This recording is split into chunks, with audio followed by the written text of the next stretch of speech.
Selain dibutuhkan akal sehat yang kita miliki untuk belajar berpikir filsafat, eh, satu poin juga yang dibutuhkan dari kita itu adalah keterbukaan berpikir. Jadi kita mesti harus terbuka pikiran kita saat kita konsen, saat kita serius untuk belajar filsafat. Kita harus juga terbiasa dengan pikiran-pikiran yang berbeda. Kita harus juga terbuka pikiran kita harus juga terbiasa dengan pikiran yang berbeda dengan kita, dan kita juga harus terbiasa dengan cara pandang yang berbeda di antara kita. Jadi keperbedaan cara berpikir dan kesimpulan yang dari banyak orang dan manusia itu menjadi fondasi, menjadi awal modal kita untuk belajar filsafat. Kenapa kemudian misalnya harus dituntut sebuah keterbukaan berpikir? Karena dari satu pertanyaan yang sama itu mesti harus ada jawaban yang begitu sangat plural, begitu sangat banyak, dan begitu sangat luas sekali pada pertanyaannya sama.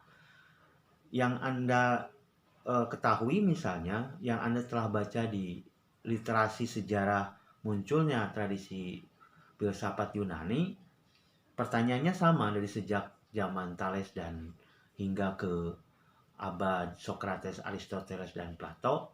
Eh, Pertanyaan sama tetapi melahirkan jawaban-jawaban yang berbeda. Inilah pola keterbukaan kita. Dan ini menjadi modal utama bagi kita untuk begitu konsen untuk belajar filsafat. Satu adalah kejernihan akal sehat yang oleh kita dibutuhkan, lalu kemudian kita harus juga pikiran kita dibuka bahwa ada banyak logika, ada banyak kesimpulan yang berbeda, dan ada banyak cara berpikir yang berbeda. Karena itu juga menuntut kita semua untuk terbuka dalam cara kita berpikir. Yang ketiga mungkin adalah ketabahan kita, kesabaran, ketabahan untuk juga begitu sangat sabar dan begitu sangat teladan dan tabah menelusuri bagaimana kemudian mereka melakukan olah berpikir, bagaimana mereka para filosof-filosof dulu itu berusaha untuk menjawab mesti satu pertanyaan yang sama. Ini butuh ketelatenan karena dan kita juga harus merelakan untuk terus eh, me, memahami bagaimana mereka melakukan jawaban yang hasil dari olah pikiran gitu. Itulah poin-poin penting kenapa kemudian filsafat penting bagi kita semua. Lalu kemudian apa faedah kita belajar filsafat, lalu kemudian literasi-literasi yang berkembang dari sejak Yunani hingga kini itu pelajaran apa dan makna dan logika apa yang mesti kita telusuri dan ikuti. Itulah mungkin kenapa kemudian itu dilakukan, karena kita semuanya ingin memberikan makna yang terbaik dari kehidupan kita sekarang di sini dan sekarang. Lantas mungkin untuk biar kemudian di alam filsafat ini tidak kewalahan untuk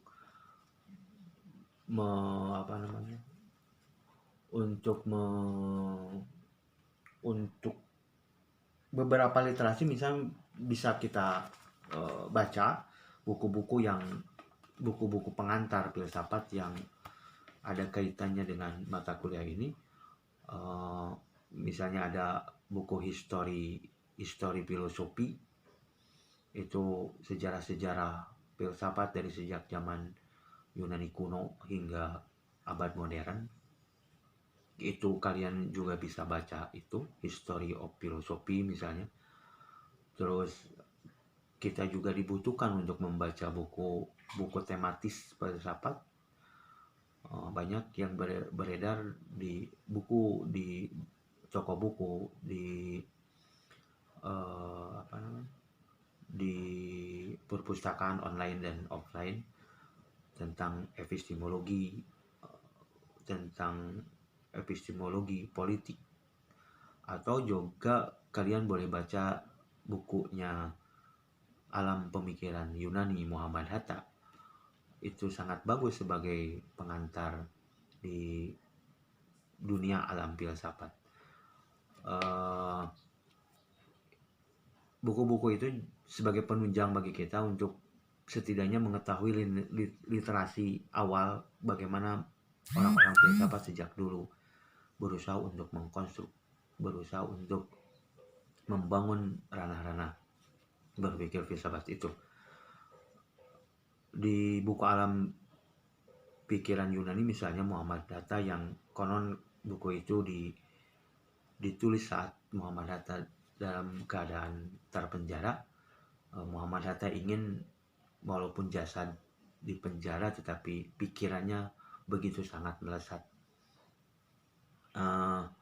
Karena itu pula mungkin Muhammad Hatta ini ketika menulis tentang alam pikiran Yunani saat dia terpenjara oleh kekuasaan zaman Belanda, dia ingin membebaskan pikirannya melalui literasi menulis dan membaca.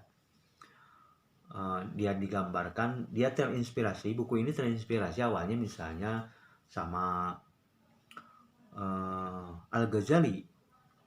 Al-Ghazali bilang bahwa saat Anda tidak ingin, ketika kalian bukan dari keturunan raja, ketika kalian bukan dari keturunan kiai atau dari bangsawan atau darah biru, maka yang mesti kita lakukan adalah membaca dan menulis. Karena membaca dan menulis pikiran, gagasan itu akan bisa merubah dan membebaskan walaupun jasadnya terpenjara. Al-Ghazali menginspirasi Muhammad Hatta pada waktu itu karena salah satu yang bisa membuat kita bermakna dan membuat kita semua memiliki peninggalan yang monumental itu mesti harus menuliskan gagasannya dan pikirannya dalam bentuk tulisan. Kalian semua misalnya bisa analisis, bisa lihat bagaimana kemudian tokoh yang menulis gagasannya itu sampai saat sekarang itu pikirannya dikenang. Sampai sekarang itu hasil tulisannya itu selalu dikenang, dan sampai sekarang juga karya-karya itu masih monumental walaupun si penulisnya sudah meninggal dunia.